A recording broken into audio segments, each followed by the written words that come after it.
Olá, irmãos, sejam todos muito bem-vindos ao nosso estudo bíblico.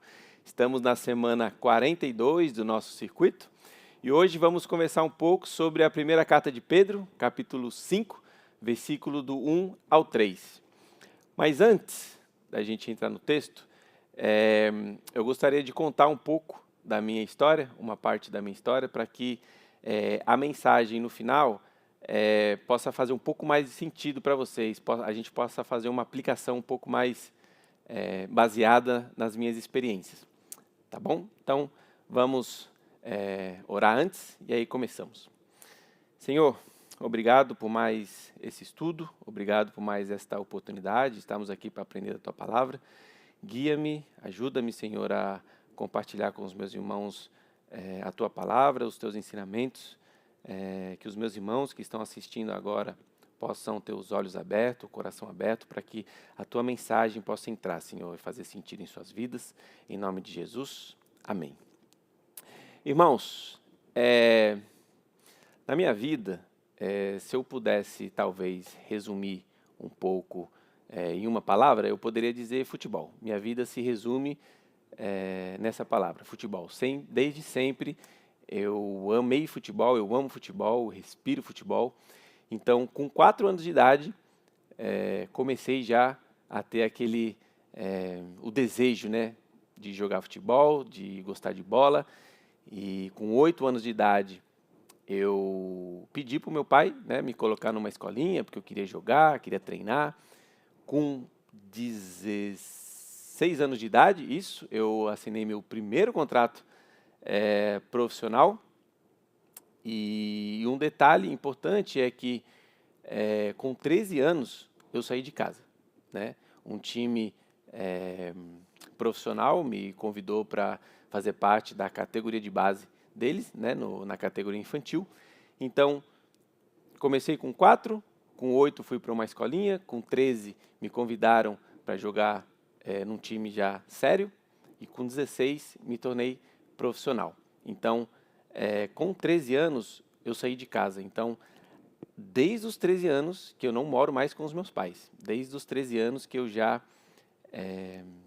vivo uma vida, podemos dizer assim, sozinho, né? Eu tive como que eu posso dizer? Desde os 13 anos eu comecei a ter que tomar decisões sozinhos, começar a lidar com as minhas emoções sozinhos. Então, isso foi muito difícil para mim. Primeiro, porque eu tinha ausência dos meus pais, né? E segundo, porque o futebol ele é muito dinâmico, né? Ele é um vai e vem de pessoas, de atletas, muito constante. Então, além da ausência dos meus pais, da saudade, né, que eu sentia deles, os amigos que eu tinha no futebol, eles ia saindo, né? Então tinham amigos próximos, aí eles mudavam de time, ou eu mudava de time, tinha que começar toda uma amizade nova. Então isso foi muito difícil para mim. Emocionalmente me custou muito, porque eu também não tinha, né? Sentia muita saudade da minha mãe. Então aí eu me apegava aos meus amigos e só que aí com o tempo eu ia perdendo eles, né? Pelas circunstâncias do futebol. E então eu fui criando uma autodefesa, né? Eu não tinha consciência disso antes. No tempo, eu consigo fazer essa avaliação hoje. Então, na época, eu comecei a não vou mais me envolver emocionalmente com os meus amigos, companheiros de futebol, para que quando eles mudem de clube ou eu mude de clube, eu não sofresse tanto, né? Então, eu joguei futebol no Brasil, podemos dizer assim, dos 13 até os meus 22, que foi quando eu mudei para a Suécia, né? Comecei a jogar futebol lá na Suécia em 2011, eu tinha 22 anos, e então esse processo de vivência ficou um pouco mais difícil, podemos dizer assim, porque além das dificuldades que eu tinha, né, desde os 13, de tomar decisões, de receber conselhos, de ter uma vivência ali perto de alguém que pudesse me tá ali comigo. Na Suécia ficou muito mais difícil, porque eu não sabia o idioma, outra cultura, outro estilo de vida. Então isso foi, cada vez mais foi ficando mais difícil, né? Apesar de amar jogar futebol, de estar ali no meu ambiente seguro, emocionalmente era muito difícil. Então, até que em 2014, né, eu tinha, se não me engano, 26 anos, minha irmã me mandou um vídeo, né, de uma pregação, onde esse vídeo me impactou muito, né? Eu, eu lembro como se fosse hoje que eu assisti o vídeo e eu falei para mim mesmo, né? Eu preciso mudar de vida. Não tem como continuar vivendo desse jeito.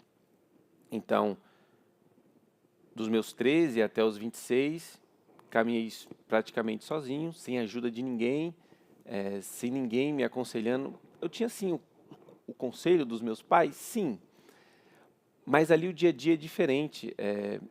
Dos meus 13 até os 15, eu morava com 8 atletas da minha idade e uma pessoa lá responsável. Então, quem me aconselhava, quem me ajudava eram jovens de 13 anos.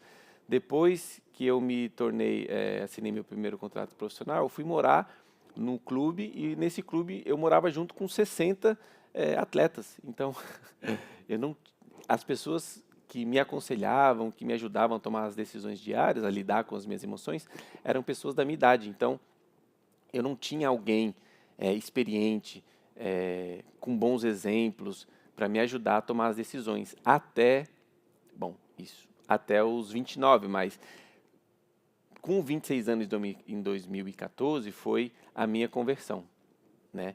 Então, pelo meu estilo de vida, sempre sozinho, quando eu tomei, né, um tapa ali na cara de Deus e decidi que eu precisava mudar de vida, pelo meu estilo de sempre ser sozinho, eu falei, Deus, vou agora contigo e vamos junto, eu e você, Deus. Então, eu passei a buscar a Deus, né, todos os dias. Eu lia mais ou menos ali 7 capítulos da Bíblia, todos os dias. Eu assistia cerca de 3 pregações por dia, de manhã, uma na hora do almoço e uma antes de dormir. Então, eu acordava, lia 7 capítulos da Bíblia, assistia uma pregação, ia fazer o que tinha que fazer, no almoço assistia outra pregação, e aí fazia o que tinha que fazer, antes de dormir assistia outra, orava e ia dormir.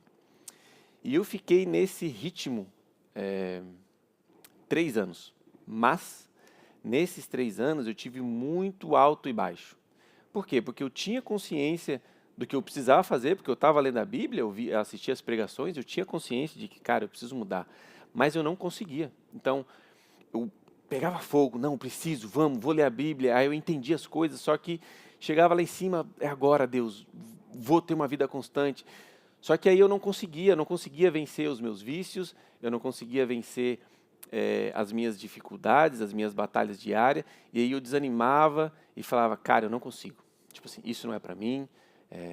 Eu acho que essa galera aí que prega, ele tem alguma coisa especial que eu não tenho. E aí eu me desanimava, só que eu parava um pouco de ler a Bíblia, mas lia um versículo aqui, outro versículo ali, de vez em quando assistia umas pregações, até que assistia alguma pregação ou lia alguma coisa e pensava, não, preciso voltar, preciso tentar, preciso ir de novo, não posso desistir.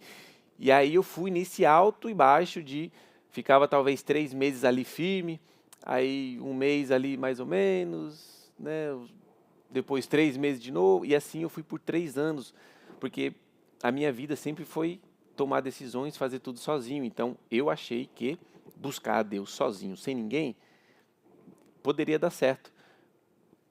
Então, também tentei buscar alguma igreja na Suécia, mas como na Suécia a porcentagem de ateus é muito grande, é acima de 90% dos suecos ateus, então existe poucas igrejas.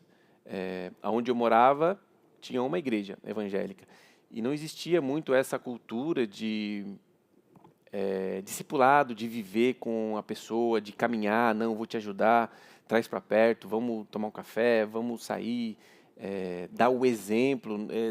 Não existia essa cultura na época quando eu estava buscando uma igreja. Então, eu cheguei um dia, que foi em 2017, 3 anos depois, né, da minha conversão, e falei: Deus, não dá para continuar assim.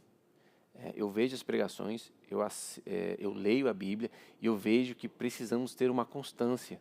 Eu preciso andar tipo, numa linha reta com o Senhor. Eu não posso subir, baixar e ter essa oscilação. Eu preciso caminhar em linha reta com o Senhor. Me ajuda. E eu vejo que eu preciso de ajuda. Eu não consigo sozinho. Senhor, aqui na Suécia eu não consigo achar ninguém, não conheço ninguém, já fui na igreja, ninguém se dispõe a caminhar comigo, não tem, por favor, me abra uma porta. Até que, em 2017, conheci pela internet um pastor que se chama Homero, que mora na Jordânia até hoje, né? Então, e ele me fez um convite: ó, estamos começando aqui um projeto de futebol, vem para cá e nos ajude, seja voluntário. E aí você nos abençoa com a sua experiência, aquilo que você tem futebolisticamente. E aí eu pensei, falei, não é possível, não tem como. Só que aí orando, Deus, eu entendi que Deus estava falando: ó, você me pediu uma porta para caminhar com alguém, Jordânia, estou abrindo a porta, agora você decide. Então o que eu fiz? Larguei tudo na Suécia e fui para a Jordânia. E na Jordânia eu comecei a conviver com o Homero e outros missionários ali. E o Homero, eu lembro que logo no começo ele falou: cara, eu quero te discipular, quero caminhar com você. Se você estiver disposto, vamos fazer isso uma vez por semana, além do nosso convívio aqui. A gente senta intencionalmente para eu te discipular. E eu topei e foi maravilhoso. Pude ver na prática, não só com o Homero, principalmente com Homero, né, mas não só com ele, mas com os outros missionários ali, como que um cristão vive de verdade, né? Quais são os processos de tomar decisões, de lidar com as questões emocionais, com a dificuldade da vida. Então, ali eu comecei a entender e a colocar em prática aquilo que eu via como exemplo, né, na vida do Homero e dos pastores. E morei ali na Jordânia por 1 ano e 8 meses, né? E então, por um convite, né, do governo, fui convidado a me retirar do país e voltei para a Suécia. E aí na Suécia eu tinha ainda um desejo, falei: Deus, foi maravilhoso esse tempo com Homero, aprendi muita coisa, mas ainda falta um pouco mais, Deus. Eu não estou satisfeito com o que eu tenho, eu preciso de mais. E aí, de repente, o pastor Pedro, né, o pastor de missões aqui, um detalhe, esqueci de contar, em 2018 eu conheci o pastor Pedro na Jordânia, né? Ele foi fazer uma viagem lá missionária e aí eu conheci o Pedro em 2018 na Jordânia. Então, depois, em 2019, quando eu já estava na Suécia de volta, vida normal, vida que segue, de repente o Pedro me mandou uma mensagem e fala: cara, vamos comigo para Fuá, passa lá 10 dias comigo e vamos para lá. E aí eu, nossa, Pedro, queria muito, mas cara, eu não tenho dinheiro suficiente para ir e voltar. Fiz as contas, cara, eu só tenho dinheiro para ir. E aí na mesma hora eu pensei: cara, eu vou, mesmo com a passagem só de ida, e seja o que Deus quiser. Peguei, comprei o voo, cheguei lá em Afuá e foi um tempo maravilhoso. Cara, vivemos experiências muito legais, né, podemos dizer assim. Pude também ver na prática como o Pedro lidava com as questões, né, ministeriais, os desafios ali de Afuá. E aí voltei para a Suécia, Pedro veio para os Estados Unidos. De repente o Pedro me faz um outro convite, falando: cara, vem ficar um mês na minha casa, né? Vem ficar aqui um mês na minha casa. E eu falei: claro que vou, agora, né? Peguei um avião, vim para cá e fiquei um mês na casa do Pedro, né? Quer dizer, a intenção era ficar um mês, mas 2 semanas depois aconteceu o quê? Veio o Covid, fechou os aeroportos, cancelaram todos os voos, não podia voltar para a Suécia. E, infelizmente, né, tive que ficar aqui nos Estados Unidos e passei 4 meses aqui nos Estados Unidos. E também nesses 4 meses foi muito impactante na minha vida, porque eu convivi literalmente dentro da casa do Pedro com ele 4 meses, né? Então, eu pude aprender e ver com os exemplos que ele dava, como ser um pai, como ser um marido, como lidar com os negócios, né, da vida, com as dificuldades, com os desafios, com, enfim, com as emoções. Eu pude ver ali na prática, não só dele, mas a sua esposa, suas filhas, como um cristão, né, de verdade, reagiria às dificuldades da vida. E nesses 4 meses também fui presenteado com a vida do pastor Sérgio, da Jácia, conheci o Kiko, conheci o João, a Elô, o Israel, a Andréia. Então, nesses 4 meses foi muito intenso porque eu pude analisar os exemplos de como a galera vivia na prática. Então, eu via lá na Jordânia o que o Homero fazia, o que ele falava e o que ele fazia na prática.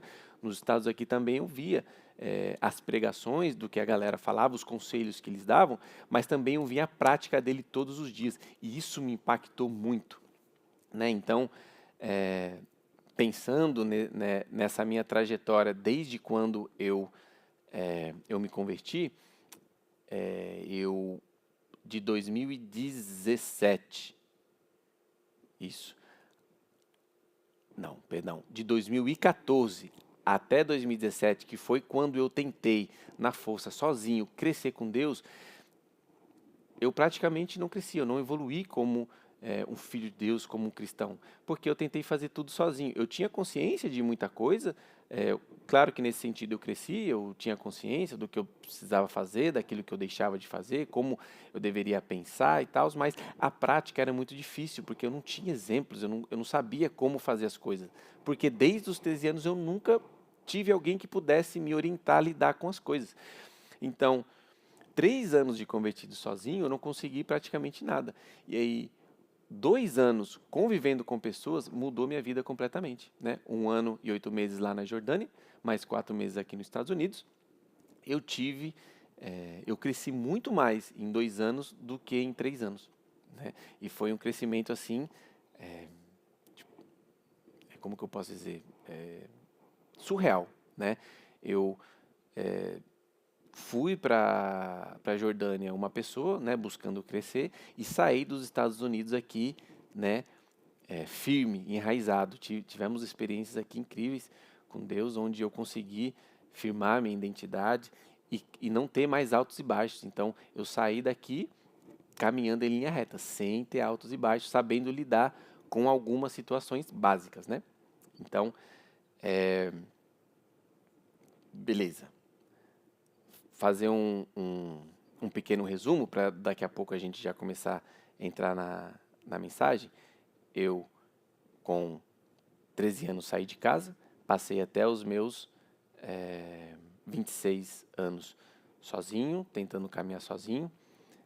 Depois me converti, tentei 3 anos caminhar sozinho, não consegui, não consegui crescer na vida. Eu tinha muitas dificuldades, passei por um momento triste, angustiante, depressivo, mas a partir do momento que eu comecei a conviver diariamente com pessoas que representavam Jesus e representavam Deus aqui na Terra e ver os seus exemplos, a minha vida mudou completamente. Então, essa é a mensagem da minha história que eu queria só colocar como plano de fundo para vocês. Que eu tentei viver sozinho uma vida, não consegui, mas a partir do momento que eu tive pessoas que me ensinaram com exemplo, a minha história mudou. Tanto é que eu saí daqui da Church of the City, né, da igreja dos Estados Unidos, desse convívio com as pessoas. Pouco tempo depois eu me casei. Pouco tempo depois, quer dizer, não, antes de casar, me tornei membro da Church of the City. Pouco tempo depois me casei. Fui enviado como missionário para a Espanha. Hoje, eu, minha esposa e o Samuel somos líderes dos Ambassadors. Hoje estamos plantando também uma igreja na Espanha. Então, estou aí, né? Estou crescendo, estou caminhando com Deus, junto com outras pessoas, e essa é a mensagem. Eu só consegui chegar nesse lugar porque eu tive pessoas que me acompanharam e me ajudaram com exemplos, não só com palavras. Beleza? Então essa é a mensagem. Agora vamos entrar aqui no texto.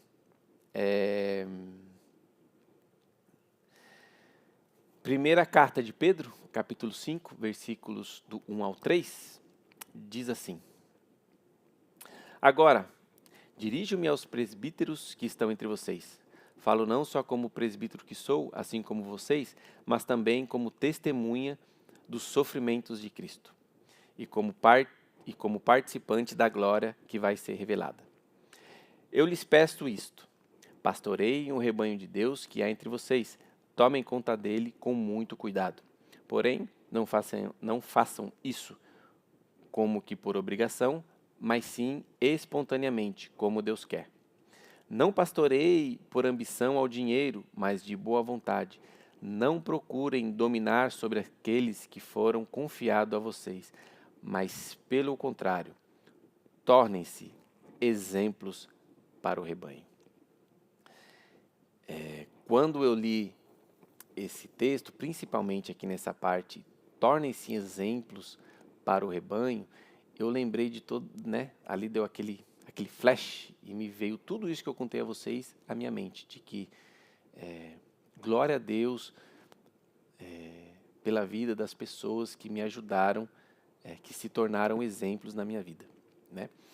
E aqui na carta de Pedro, né, ao longo da carta, Pedro escreve para os cristãos, né, que estão sendo perseguidos, né? Ele nesses cinco capítulos ele ensina como viver em família, como viver em sociedade, dentro da igreja.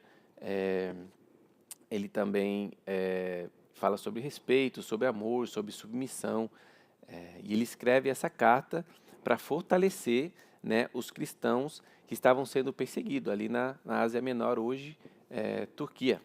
Então, a carta ele vai tentando ajudar a entender como viver de uma forma fiel, mesmo em tempos difíceis. Então, tá difícil, ele tá lá, gente, tá difícil, é perseguição, é muita coisa, tá tudo bem. Deus está no controle, precisamos caminhar em santidade, precisamos ter humildade. Há uma esperança em Jesus Cristo. E no capítulo 5, ele fala especificamente para os líderes, né? Como a gente leu aqui nos 3 primeiros versículos, ele fala para o líder: gente, tem que guiar o povo pelo exemplo. Vamos ler aqui o 3 aqui de novo, só para ficar mais fresco, mais firme na memória. Não procurem dominar aqueles que foram confiados a vocês, mas pelo contrário, tornem-se exemplos para o rebanho.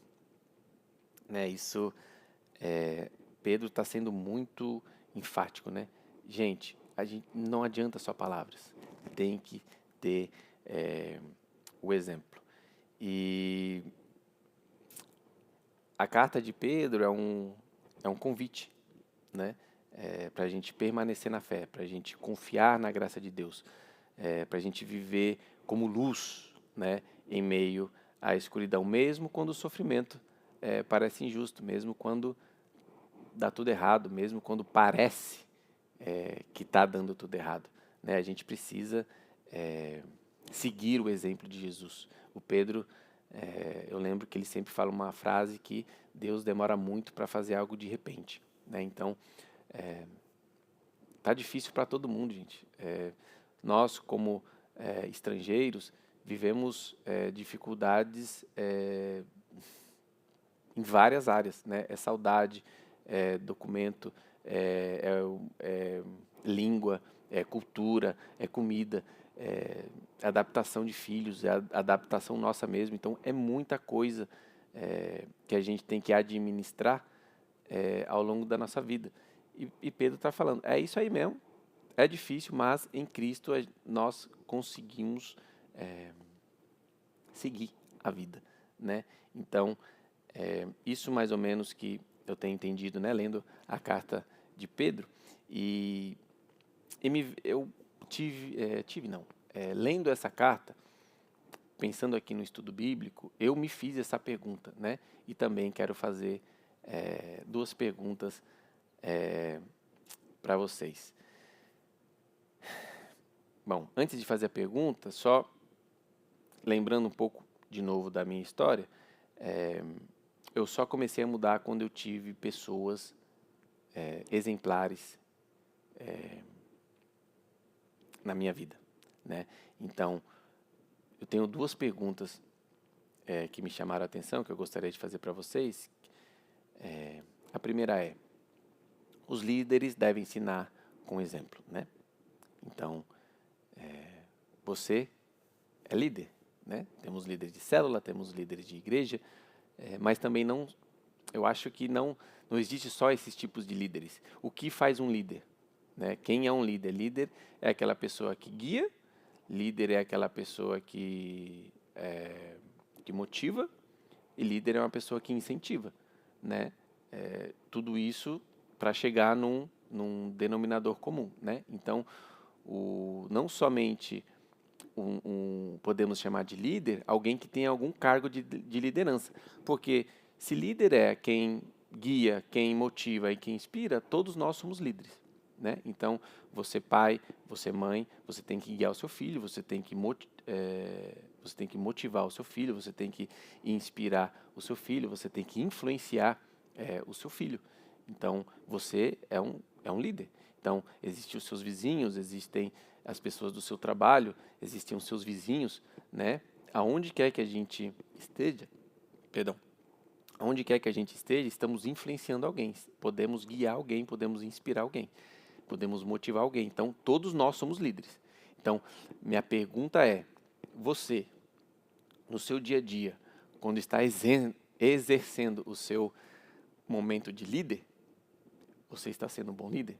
Você está sendo um líder que segue os exemplos de Jesus, né? Podemos dizer, ou você pode dizer para você mesmo, que os seus exemplos são os exemplos que estão na Bíblia, que Jesus aprova? Você é um exemplo de Jesus para as pessoas que você está influenciando?